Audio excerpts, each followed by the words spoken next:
Canadian man is going viral for refusing to accept Canadian healthcare's only option for his wife's stage 4 ovarian cancer. Medical assisted dying. Choosing instead to flee to the United States for treatment where doctors began immediate care, leading to near total remission. By the way, guys, this is why you should vote against universal healthcare. It's for this reason. You don't want government-run healthcare. It's been 2.5 years since my wife first fled Canada to save her life in the United States from stage 4 ovarian cancer. God bless America. After the Canadian healthcare system, God bless America and no place else. Left her to die, where her only option would have been to kill herself on MAiD because they had no treatment for her. They lied to her and said that the HIPEC surgery wouldn't ever save her life, but it did. They lost her chemo requisition, so she never got started on that. She didn't even meet her Canadian oncologist. It was always by a phone. Well, he was the guy that lost her chemo requisition too. And every time she went to the hospital begging for help in the... I would be so, like, I'm just being real. Like, any Canadians in chat, are you fucking scared of your healthcare? That seems really scary. That they're like, oh, you know, I mean, it just seems like it's too expensive to treat you. So you think you should just, you know, it's over. It's terminal, right? Like, because they think that the price to treat you is too expensive.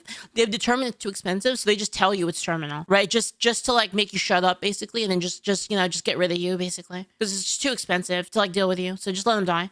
Because her lungs were filling in with fluid and she was drowning in them. They kicked her out and sent her home with opioids because they didn't have anybody there to drain her lungs. So now she's getting closer to death, and in a wheelchair, in a last-minute decision, she decides to try her luck in the United States. So now we're evacuating her from Vancouver Island on BC ferries to get her into a hospital in Seattle, where they immediately got her into the system, got her started on chemo, and gave her that life-saving HIPEC surgery. Well, during this time, I'm stuck in Canada because I'm not American and I can't just come here for no reason like that. I can't live here.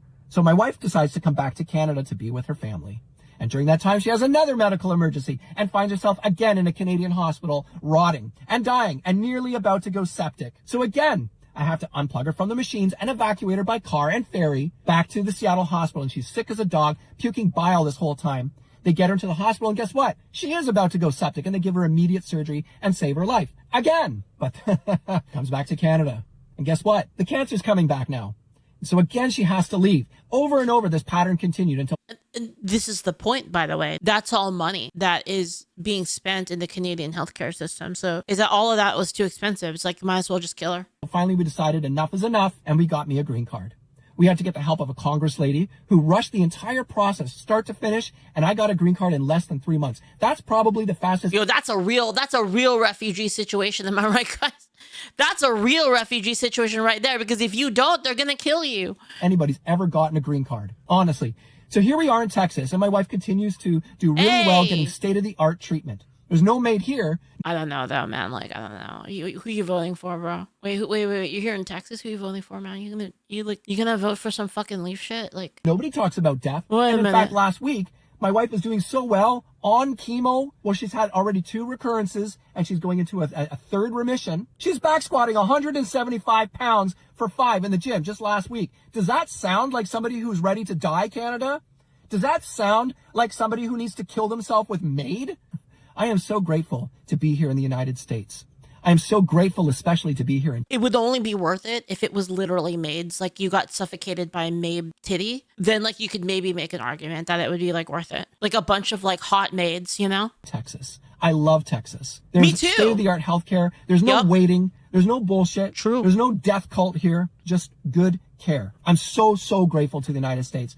Thank you for my green card. You're welcome. Thank you for having me here where I can take care of my wife. At least this guy knows what communism does, what fucking socialist policy does. And like, hopefully that he won't vote for that shit here. And like that, I would be, you know, I'd welcome you if you're not going to do that, you know, but you got to understand that we're Americans and America's America. You know what I mean? Like, even if you're from Canada, that's crazy, man. What a story. This one down here, dude. The Canadian one is so funny. Mambo.